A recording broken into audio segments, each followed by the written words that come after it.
नमस्कार विद्यार्थी मित्र हो, आत्मबल फाउंडेशन या यूट्यूब चॅनलवर आपलं स्वागत आहे। SSC MTS आणि हवालदार ही बघा नवीन भरती पडलेली आहे। तिचे मागील वर्षाचे प्रश्न आपण बघणार आहोत। हा आहे सेट क्रमांक 1, त्यामधील पहिला प्रश्न।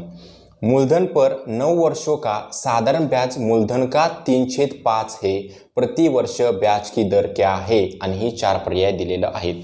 तुम्हाला विचारले काय ब्याज की दर, ओके, दर विचारलेला आहे। आता हा जो प्रश्न आहे सरळ व्याजावरला प्रश्न आहे आणि मला सांगा सरळ व्याजाचं सूत्र काय असते? बघा सिंपल इंटरेस्ट म्हणजे सरळ व्याज बरोबर P गुणिले R गुणिले T भागिले काय असते 100 असते। P म्हणजे काय असते मुद्दल आणि मुद्दललाच हिंदीमध्ये मूलधन असं म्हणतात। 9 वर्षे का म्हणजे T च्या जागी तुम्ही 9 वर्ष टाकणार। T काळ किती दिलाय 9 वर्ष। साधारण ब्याज मूलधन का 3/5 दिले। बघा साधारण ब्याज म्हणजे सिंपल इंटरेस्ट मूलधन का मूलधन किती आहे P मानले गुणिले त्याच्या किती आहे 3/5 म्हणजे जे सिंपल इंटरेस्ट साधारण व्याज आहे त्याच्या जागी तुम्ही काय टाकणार P गुणिले 3/5। चला या सूत्रात टाकूया आपण काय येणार ह्याच्या जागी काय टाकायचं म्हणून सांगितले P गुणिले 3/5 कारण तिथे ते दिले साधारण ब्याज मूलधन का 3/5 हे असं म्हटले बरोबर। P आहे तसं गुणिले R हे तर काढायचं आहे गुणिले T किती 9 वर्ष भागिले 100 हे समजलं। P म्हणजेच अनेकदा सांगतो मुद्दल किंवा मूलधन एवढं लक्षात ठेवा। ह्या P ला हे P निघून जाते 3 एके 3 3 त्रिक 9 झालं। आता काय करतोय बघा ह्यो R आहे तिथे ठेवतोय R बरोबर ज्या संख्या आहे ती एकीकडे घेतोय। इकडे 100 कसं आहे भागाकारामध्ये आहे, इकडे येऊन काय होणार इकडे वरती जाणार 100 भागिले 5 आणि 3 इकडे गुणाकारात होतं इकडे येऊन त्याला भागाकारात झालं। समजलं R बरोबर काय आलं 100 भागिले 5 गुणिले 3 एवढं फक्त सोडवायचं होतं। 5 एके 5 इथं किती येणार 20 येणार आणि 20/3 3 एके 3 3 संग 18 आणि काय बघा काहीतरी उरते 3 संग 18 म्हणजे 2 उरते ना तर काय बघा लक्षात ठेवायचं म्हणजे 2/3 हे उत्तर येणार 6। पर्याय क्रमांक B हे त्याचा बरोबर उत्तर आहे। हे मला वाटते प्रश्न तुम्हाला समजलेला असेल।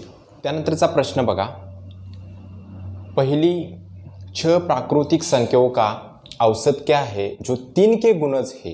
काय म्हटले पहिल्या 6 प्राकृतिक म्हणजे नैसर्गिक संख्यांचं औसत ॲव्हरेज सरासरी काढायचे की जे 3चं गुणज आहे। 3चं गुणज म्हणजे 3चा पाडा किंवा 3चं मल्टिपल समजलं ना हे 3चं गुणज आहेत आणि हे 4 पर्याय तुम्हाला दिलेलं आहेत।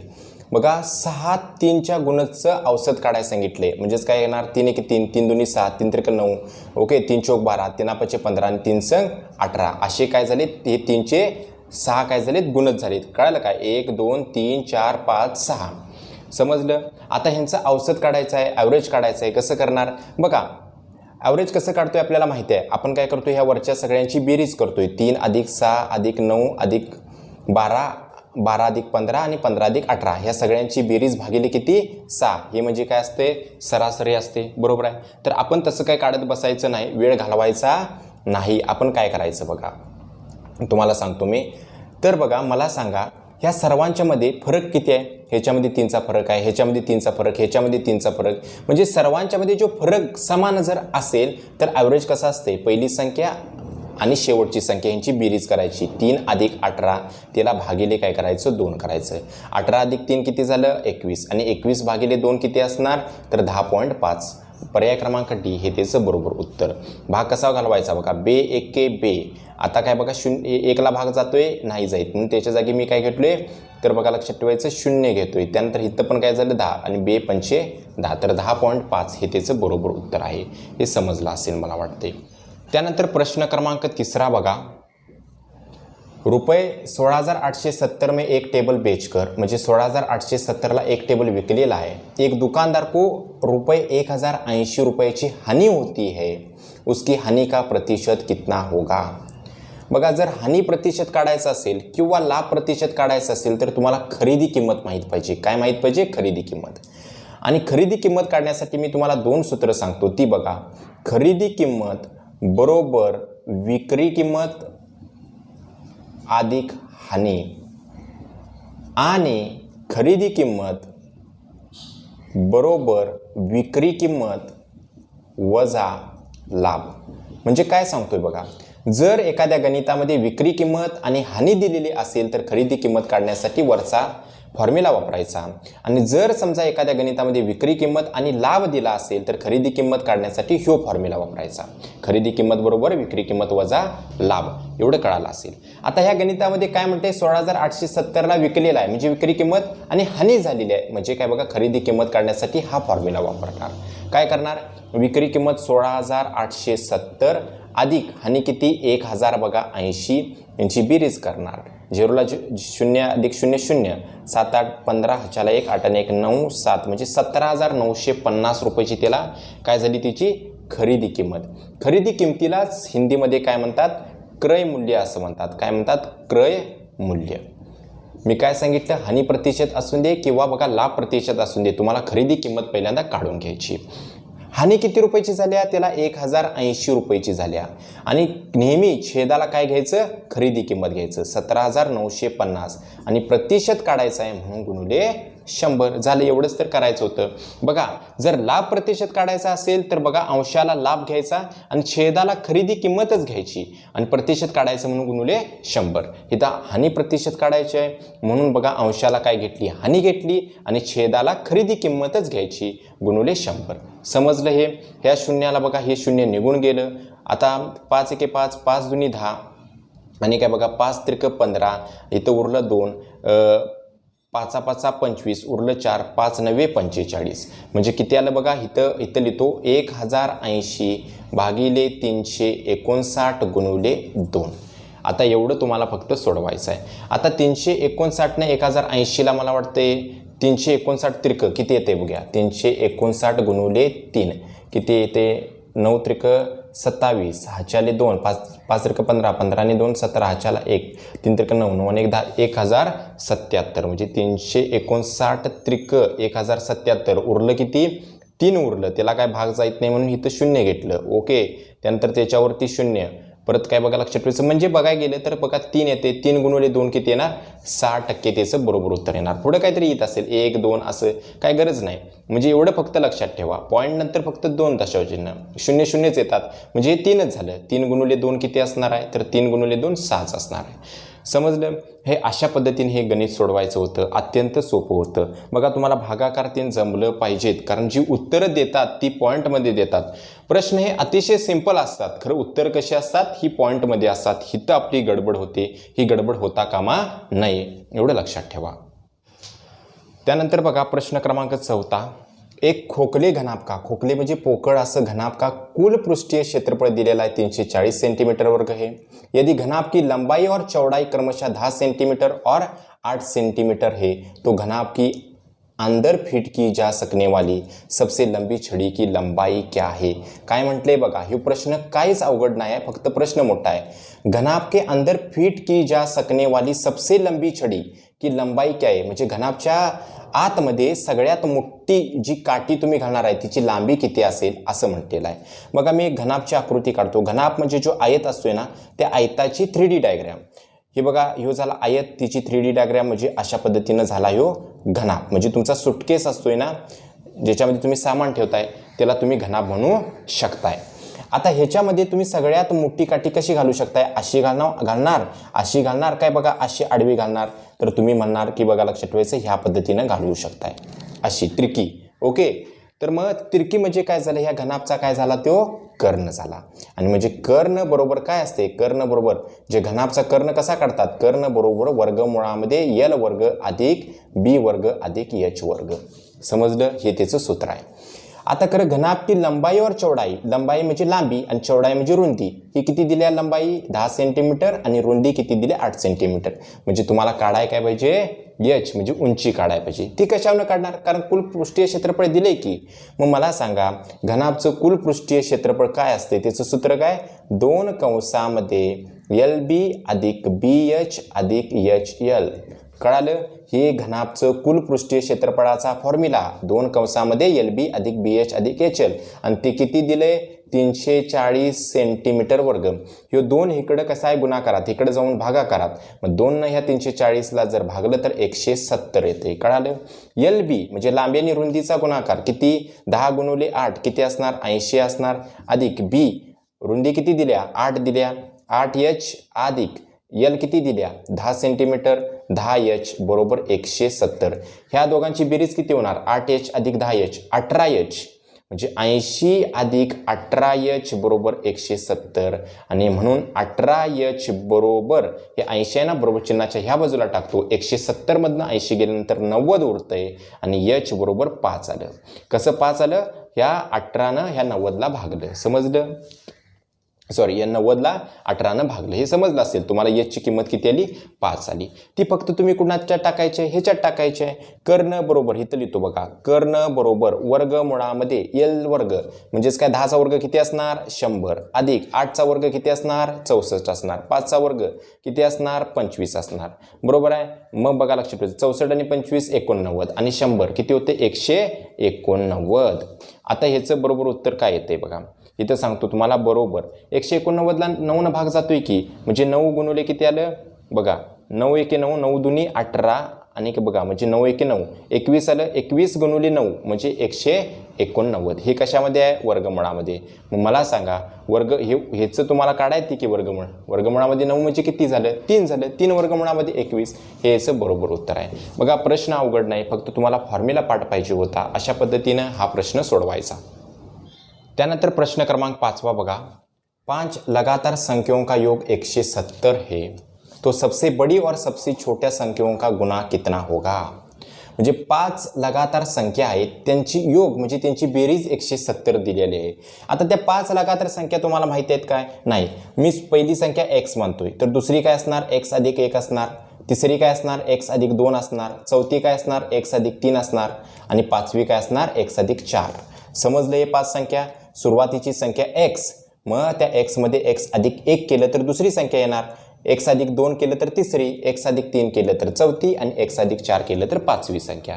यांचा योग म्हणजे यांची बेरीज किती दिल्या, तर या सर्वांची बेरीज 170 दिलेली आहे. काय करणार x हे किती x आहेत 1 2 3 4 5 म्हणजे 5x अधिक 1 आणि 2 3, 3 आणि 3 6, 6 आणि 4 10 बरोबर काय बघा 170. म्हणजेच 5x बरोबर 160 आणि म्हणून काय बघा लक्षात ठेवायचं x बरोबर 160ला 5 न भागा, 5 त्रिक 15 ह्याच्याला 1, 5 दुनी 10 म्हणजे x बरोबर किती आलं 32. म्हटलंय काय बघा तुम्हाला सगळे काय बघा सबसे बडी म्हणजे x अधिक 4 ही संख्या, 32 अधिक 4 किती झालं 36. कळालं काय बघा, ही सगळ्यात मोठी संख्या आली आणि सगळ्यात छोटी संख्या म्हणजे x म्हणजे 32. या दोघांचा फक्त गुणाकार काढायचा होता. एवढं तुम्हाला फक्त सोडवायचं होतं. मग आता 36 गुणुले काय बघा 32 करून टाका तुम्ही. 6 दुनी किती 6 दुनी काय बघा 12 ह्याच्याला 1, 3 दुनी 6 आणि 1 7. ओके. त्यानंतर काय बघा 6 त्रिक 18 ह्याच्याला 1, 3 त्रिक 9, 9 आणि 1 10 म्हणजे 2 8 7 15 ह्याच्याला 1 म्हणजे 1, 1 1 5 2 हे त्याचं बरोबर. ऑप्शन क्रमांक C हे या प्रश्नाचं बरोबर उत्तर आहे. बघा हे 36 गुणुले 32 तुम्हाला तर करायच येणार. एवढं लक्षात ठेवा. असा हा सोपा प्रश्न SSC MTSला विचारला गेला होता. त्यानंतर 6वा प्रश्न बघा, A एक काम को 15 दिन में पूरा करता है और B उसी काम को 30 दिन में पूरा करता है, तो दोनों मिलकर उस काम को कितना दिन में पूरा करेंगे. आणि हे 4 तुम्हाला पर्याय दिलेले आहेत. काय म्हटलंय A एका कामाला 15 दिवसामध्ये पूर्ण करतोय, B उसी काम को म्हणजे त्याच कामाला B काय बघा 30 दिन में पूरा करता है असं म्हटलंय, म्हणजे 30 दिवसात पूरा करतोय. दोनों मिलकर उस काम को कितना दिन में पूरा करेंगे. बघा A एका कामाला 15 दिवसामध्ये, B एका कामाला 30 दिवसामध्ये. दोघांचा लसावी काढा किती येणार 30 येणार. बरोबर आहे की नाही. दोघांचा लसावी किती आला 30 आला. कसा काढला लसावी 15 आणि 30 मध्ये सगळ्यात मोठी संख्या कुठली 30. ह्या 30ला ह्या दोन्ही संख्यांनी भाग जातोय काय बघायचा, जातोय की 15नं पण 30ला भाग जातोय आणि 30नं पण 30ला भाग जातोय, म्हणून यांचा लसावी किती आला 30. तर एवढं काम आहे 30. तर Aला 15 दिवस लागतात, म्हणजे एका दिवसामध्ये तो काम किती करतोय, तर काय करा ह्या 30ला ह्या 15नं भागा किती येणार 15 एके 15, 15 दोन्ही 30 येणार. आणि B एका दिवसामध्ये किती काम करतोय, तर ह्या 30नं भागा किती येतोय, एका दिवसामध्ये तो एक काम पूर्ण करतोय. A एका दिवसामध्ये 2 काम पूर्ण करतोय आणि B एका दिवसामध्ये 1 काम पूर्ण करतोय, म्हणजे दोघं मिळून एका दिवसामध्ये 3 काम पूर्ण करतात. तर 30 काम करण्यासाठी त्यांना किती दिवस लागतील, तर 30 भागिले 3 करा, तर 3 एके 3 इथं उरलं 0. ऑप्शन क्रमांक A हे याचं बरोबर उत्तर. समजलं कसं काढलं, 10 याचं बरोबर उत्तर आहे. अत्यंत सोपा असा प्रश्न आहे आणि SSC MTSला अशाच पद्धतीचे प्रश्न येणार आणि हे मागील वर्षाचे प्रश्न आहेत, एवढं तुम्ही लक्षात ठेवा. त्यानंतर 7वा प्रश्न बघा. एक घड़ी का अंकित मूल्य ₹480 है. दुकानदार उस पर 10% की छूट देता है, फिर भी उसको 20% का लाभ होता है. उस घड़ी का क्रय मूल्य ज्ञात कीजिए. असा प्रश्न आहे आणि हे 4 ऑप्शन दिलेला आहे. बघा हा नफा तोट्यावाला प्रश्न आहे आणि काही गोष्टी तुम्हाला टक्केवारीमध्ये दिले. समजा मी तुम्हाला आता काय सांगतोय तेवढं लक्षात घ्या. समजा सूट किंवा त्याला छूट असं हिंदीमध्ये म्हणतात, ती जर समजा टक्केवारीमध्ये दिलेले असेल आणि तिचं ज्यावेळी आपण अंश आणि छेदामध्ये रूपांतर करतोय, त्या टक्केवारीचं अंश आणि छेदामध्ये रूपांतर करतोय, त्यावेळी अंशाला काय म्हटले, सूट किंवा छूट. अंशाची असते ती तीच असते, सूट असेल किंवा छूट. कळालं काय? अंशाला काय असते, छूटच असते. आणि छेदाला काय असते, ती काय असते, छापील किंमत असते. छेदाला काय घ्यायची, छापील किंमत घ्यायची. एवढं कळालं. जर समजा लाभ तुम्हाला टक्केवारीमध्ये दिलेला असेल आणि ज्यावेळी त्या टक्केवारीचं लाभ टक्केवारीचं ज्यावेळी तुम्ही अंश आणि छेदामध्ये रूपांतर करता, बघा जे म्हटलेलं आहे ते अंशाला काय म्हटले, लाभ घ्यायचा अंशाला आणि छेदाला काय घ्यायचं, तर छेदाला खरेदी किंमत असते. एवढं लक्षात ठेवा. आणि समजा एखाद्या गणितामध्ये हानी टक्केवारी दिलेली असेल, एखाद्या गणितामध्ये हानी टक्केवारी आणि त्या हानी टक्केवारीचं ज्यावेळी तुम्ही अंश आणि छेदामध्ये रूपांतर करता, त्यावेळी अंशाला काय असते, जे म्हटलंय ते हानी म्हटलंय तर अंशाला हानी घ्या आणि छेदाला असते ती खरेदी किंमत असते. म्हणजे लाभ टक्केवारी असून दे आणि हानी टक्केवारी असून दे, छेदाला काय असते, खरेदी किंमत. आणि सूट दिलेले असेल तर छेदाला काय असते, छापील किंमत किंवा छापील किंमतीलाच अंकित मूल्य असं म्हणतात. एवढं तुम्हाला समजलेलं असेल. आता मी काय सांगतोय ते बघा. काय म्हटले, एक घड़ी का अंकित मूल्य ₹400 म्हणजे 480 आहे. दुकानदार उस पर 10% की छूट देता है. म्हणजे बघा छूट जी दिलेली आहे ती छूट तिला काय म्हणतो बघा, लक्षात ठेवायचं. छूट जी दिलेली आहे ती 10% दिलेली आहे. तिचं आपण अंश आणि छेदामध्ये रूपांतर करूया. म्हणजे 10% म्हणजे काय असणार, 10/100 असणार. 10% म्हणजे 10/100. या शून्याला शून्य गेली तर किती झालं, 1/10. मग मी तुम्हाला सांगितलंय जी छेदाला असते ती काय असते, छापील किंमत असते किंवा तिला अंकित मूल्य असं म्हणूया आपण, अंकित मूल्य. आणि वरती असते जे दिलेले असते ती, आणि एक काय झाली, ती छूट झाली. समजलं, एक काय झाली, छूट झाली. मग मला सांगा, एक दुकानदार म्हणतोय ₹10ची अंकित मूल्य, ₹10 MRP असलेली वस्तू ₹1 तुला डिस्काउंट देतोय. म्हणजे विकलेला कितीला असणार, तर काय किती रुपयाला, ₹9 विकलेली असणार. ₹9 काय झाली, विक्री किंमत किंवा त्याला विक्रय मूल्य असं म्हणतात. कळालं. खरं एक घडी का अंकित मूल्य ₹480 हे आणि तुमचं किती आलेलं आहे, 10 आलेलं आहे आणि दिलेलं मात्र प्रश्नामध्ये किती आहे, 480. म्हणजे 10च्या 480 किती पट आहे, 48 पट आहे. म्हणून जर विक्री किंमत काढायचं असेल तर तिची काय बघा, 48 पट करा.